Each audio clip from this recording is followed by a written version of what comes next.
ओम शांति। 30 मई 2026 बाबा के महावाक्य।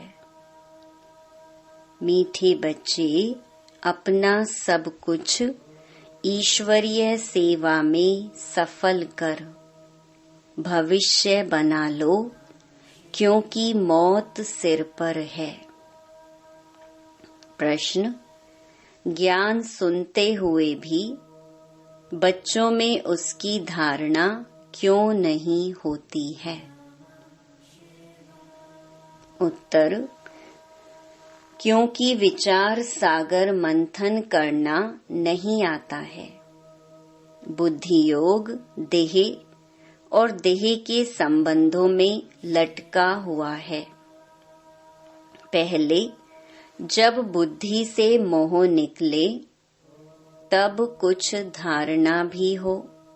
मोह ऐसी चीज है जो एकदम बंदर बना देता है। इसलिए आप बच्चों को पहला पहला वायदा याद दिलाते हैं। देह सहित देह के सब संबंधों को भूलो और मुझे याद करो। गीत: भोलेनाथ से निराला कोई और नहीं। ओम शांति। बाप बैठ समझाते हैं। अब बच्चों को यह तो अच्छी तरह मालूम है कि बेहद के बाप को ही कहा जाता है बिगड़ी को बनाने वाला। श्री कृष्ण बिगड़ी को सुधार नहीं सकते। गीता का भगवान श्री कृष्ण नहीं, शिव है। शिव बाबा रचयिता है और श्री कृष्ण है रचना।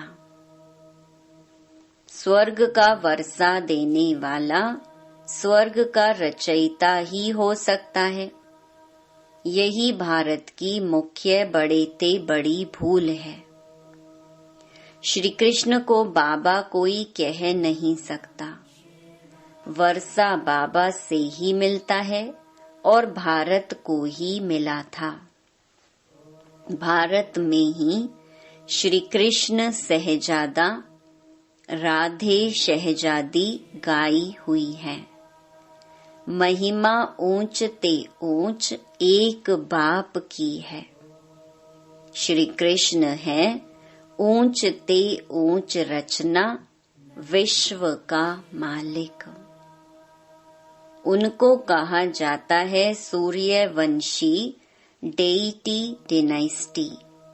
गीता आदि सनातन देवी देवता धर्म का शास्त्र है। सतयुग में तो किसको ज्ञान सुनाया नहीं है।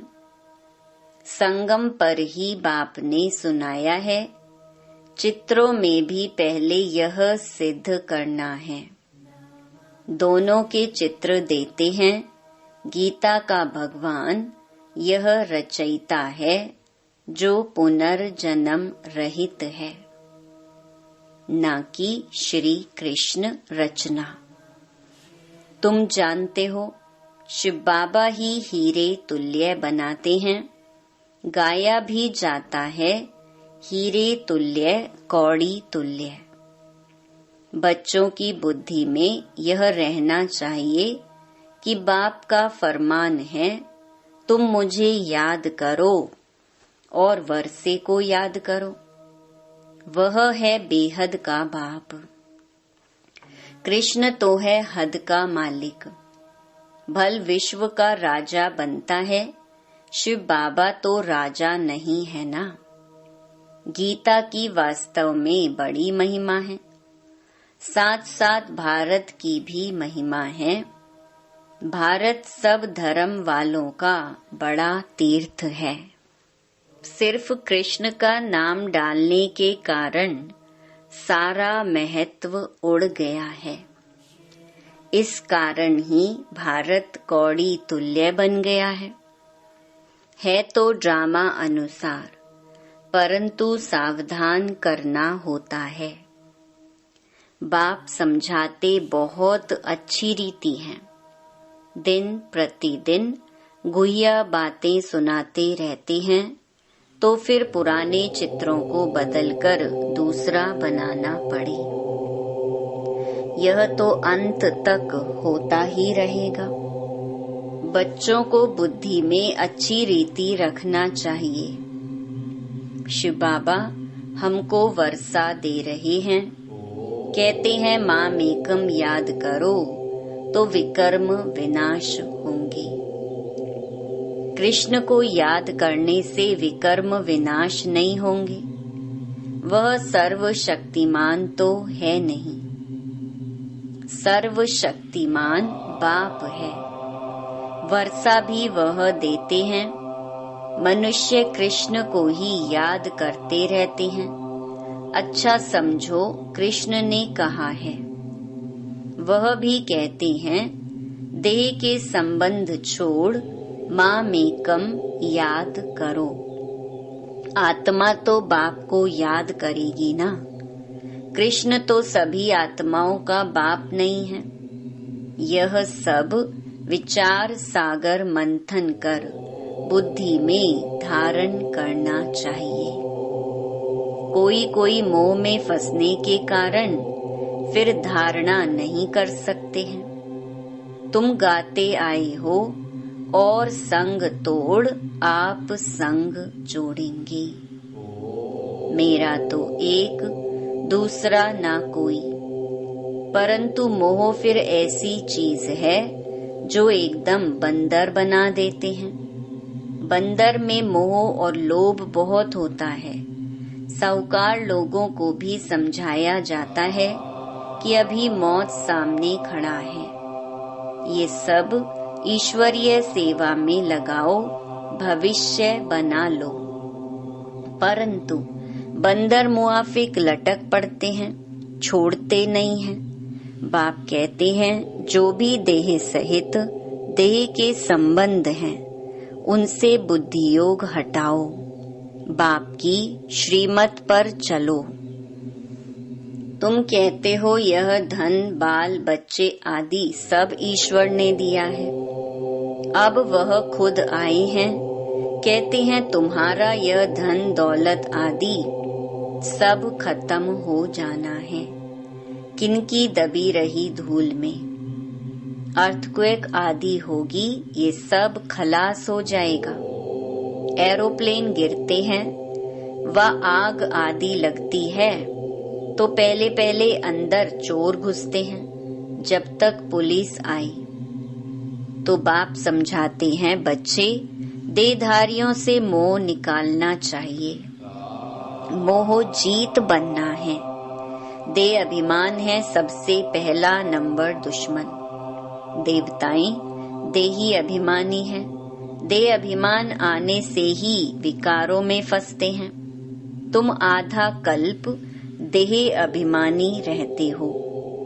अब देही अभिमानी होने की प्रैक्टिस करनी है। जो भी मनुष्य मात्र हैं बिल्कुल ही इन बातों को नहीं जानते हैं, ना परमात्मा को जानते हैं। आत्मा क्या है, परमात्मा क्या है, आत्मा कितने जन्म लेती है, कैसे पार्ट बजाती है, हम एक्टर्स हैं, यह किसको पता नहीं है। इसलिए ऑर्फन निधन के कहा जाता है। वह तो कह देते आत्मा ज्योति में लीन हो जाती है, परंतु आत्मा तो अविनाशी है। आत्मा में ही 84 जन्मों का पार्ट नुंधा हुआ है। कहते भी हैं आत्मा स्टार है, फिर भी समझते नहीं।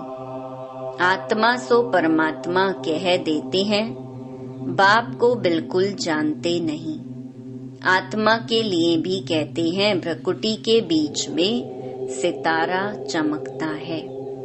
परमात्मा के लिए तो कुछ बताते नहीं हैं। उनको परम आत्मा कहा जाता है। वह भी परम धाम में रहते हैं। वह भी बिंदी है। सिर्फ पुनर्जन्म रहित है।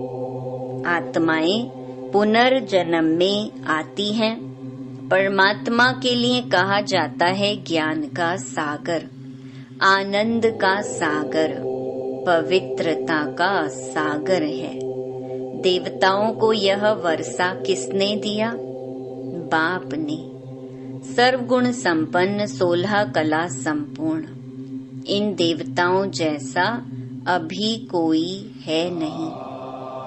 उन्हों को यह वर्षा कैसे मिला, यह कोई को पता नहीं। बाप ही आकर समझाते हैं। उनको ही ज्ञान का सागर कहा जाता है। इस समय आकर ज्ञान देते हैं, फिर प्रायलोप हो जाता है, फिर होती है भक्ति। उनको ज्ञान नहीं कहा जा सकता। ज्ञान से तो सद्गति होती है। जब दुर्गति हो तब सर्व का सद्गति दाता ज्ञान का सागर आई। बाप ही आकर ज्ञान स्नान कराते हैं। वह तो पानी का स्नान है, उससे सद्गति हो नहीं सकती। यह थोड़ी बातें भी धारण करनी चाहिए। मुख्य जो अच्छे अच्छे चित्र हैं वह बड़े होने चाहिए, जो कोई अच्छी रीति समझ जाए। अक्षर बड़े अच्छे हों। चित्र बनाने वालों को यह बुद्धि में रखना चाहिए। किसी को भी बुलाना है निमंत्रण देकर कि आकर परमपिता परमात्मा का परिचय लो और भविष्य 21 जन्म के लिए बाप से वर्षा लो। भाइयों बहनों, पारलौकिक बाप से बेहद सुख का स्वराज्य कैसे मिलता है, सो आकर समझो। बेहद के बाप से वर्षा पाना सीखो। इसमें डरने की तो बात ही नहीं। बुलाते रहते हैं, हे पतित पावन आओ। बाप भी कहते हैं, काम महाशत्रु है। पावन दुनिया में जाना है तो पवित्र जरूर बनना है। पतित उनको कहा जाता है जो विकार से जन्म लेते हैं। सतयुग त्रेता में विष होता नहीं। उनको कहा ही जाता है संपूर्ण निर्विकारी दुनिया। विकार है ही नहीं। फिर यह तुम क्यों पूछते हो बच्चे कैसे पैदा होते हैं? तुम निर्विकारी तो बनो। बच्चा जैसे होना होगा वैसे होगा। तुम यह पूछते ही क्यों हो? तुम बाप को याद करो तो जन्म जन्मांतर के विकर्म विनाश हो जाए। यह है ही पाप आत्माओं की दुनिया। वह है पुण्य आत्माओं की दुनिया। यह अच्छी रीति बुद्धि में बिठाना है। भक्ति का फल भगवान आकर देते हैं। बाप ही सर्व की सद्गति कर स्वर्ग का मालिक बनाते हैं। बाप कहते हैं, अब पवित्र बनो, मामेकम याद करो। यह है महामंत्र। बाप से वर्षा जरूर मिलेगा। बाप कहते हैं, तुम मुझे याद करो तो तुम सतो प्रधान बन जाएंगे।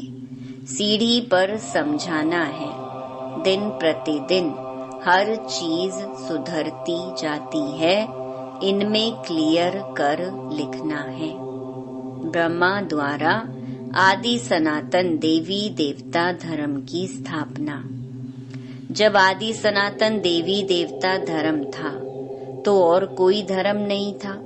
जो पवित्र बनते हैं वही पवित्र दुनिया में आएंगे। जितनी ताकत तुम्हारे में भरती जाएगी उतना पहले आएंगे। सब इकट्ठे तो नहीं आएंगे। यह भी जानते हो सतयुग त्रेता में देवी देवताएं बहुत थोड़े होते हैं। पीछे वृद्धि को पाते हैं। प्रजा में तो ढेर होंगे। समझाने वाले भी बड़े अच्छे चाहिए। बोलो बेहद के बाप से आकर के वर्षा लो। जिसको पुकारते हो हे बाबा, उनका वास्तव में नाम ही शिव है। ईश्वर व प्रभु भगवान कहने से यह नहीं समझते कि वह बाप है, उनसे वर्षा मिलना है। शिव बाबा कहने से वर्षा याद आता है। उनको कहते हैं शिव परमात्माय नमः। परमात्मा का नाम तो बताओ। नाम रूप से न्यारा कोई नहीं है, उनका तो शिव नाम है। सिर्फ शिवाय नमः भी नहीं कहना है, शिव परमात्माय नमः। हर एक अक्षर को बहुत अच्छी रीति क्लियर कर समझाना होता है। शिवाय नमः कहने से भी बाप का मजा नहीं आता। मनुष्यों ने तो सब नाम अपने ऊपर रख दिए हैं। तुम जानते हो मनुष्य को कभी भगवान नहीं कहा जाता है। ब्रह्मा, विष्णु, शंकर को भी देवता कहा जाता है। बाप रचयिता तो एक ही निराकार है। जैसे लौकिक बाप बच्चों को रचते हैं ना, वर्षा देते हैं, वैसे बेहद का बाप भी वर्षा देते हैं। भारत को विश्व का मालिक बनाते हैं। सारी दुनिया का पतित पावन एक ही बाप है। यह थोड़े ही कोई जानते हैं। हमारे धर्म स्थापक भी इस समय पतित हैं, कब्र दाखिल हैं। अभी सबकी क़यामत का समय है। बाप ही आकर सबको उठाएंगे। क़यामत के समय ही खुदा भगवान आते हैं। वही ज्ञान का सागर है। लिखा हुआ है सागर के बच्चे भस्मीभूत हो गए थे, अर्थात काम चिता पर बैठ काले आयरन एजेड बन गए थे। फिर सुंदर कैसे बनेंगे? बाप कहते हैं याद की यात्रा से। योग अक्षर कहने से मनुष्य मौन जाते हैं। बाप कहते हैं मुझे याद करो तो अंतमति सुगति हो। कितना सहज समझाते हैं, फिर भी यह बातें बुद्धि में क्यों नहीं बैठती हैं? देह अभिमान बहुत है, इसलिए धारणा नहीं होती है। बाबा बड़ी अच्छी युक्ति बताते हैं। बेहद के बाप ने जिसको याद करते हैं, उसने क्या आकर किया? भारत को स्वर्ग बनाया था। हद का वर्षा तो जन्म जन्मांतर लेते आए हो। अब बेहद के बाप से 21 जन्म के लिए बेहद का वर्षा लो। सतयुग त्रेता में देवताएं राज्य करते थे। सूर्यवंशी, फिर चंद्रवंशी, सो वैश्यवंशी, फिर शूद्रवंशी। 100 अक्षर डालने से सिद्ध होता है कि वही पुनर्जन्म लेते हैं, वर्णों में आते हैं। बाप समझाते तो सबको हैं। तुम सम्मुख बैठे हो तो खुश होते हो। कोई कोई की तकदीर में नहीं है तो सर्विस करते नहीं हैं। सर्विस करेंगे तो नाम होगा। कहेंगे बाबा की बच्चियां कितनी होशियार हैं, सब काम करती हैं, हमको स्वर्ग की बादशाही का वर्षा देती हैं। यह वक्खर माना माल भी देती हैं। यह चित्र हैं अंधों के आगे आईना। इसमें जादू आदि की बात ही नहीं है। पवित्रता की ही मुख्य बात है। समझते हैं यह अंतिम जन्म है, स्वर्ग में चलना है तो पवित्र जरूर बनना है। विनाश सामने खड़ा है, पावन जरूर बनना पड़े। सन्यासी घर बार छोड़ते हैं पावन बनने के लिए। बाप कहते हैं विनाश सामने खड़ा है, मुझे याद करो तो बेड़ा पार हो जाए।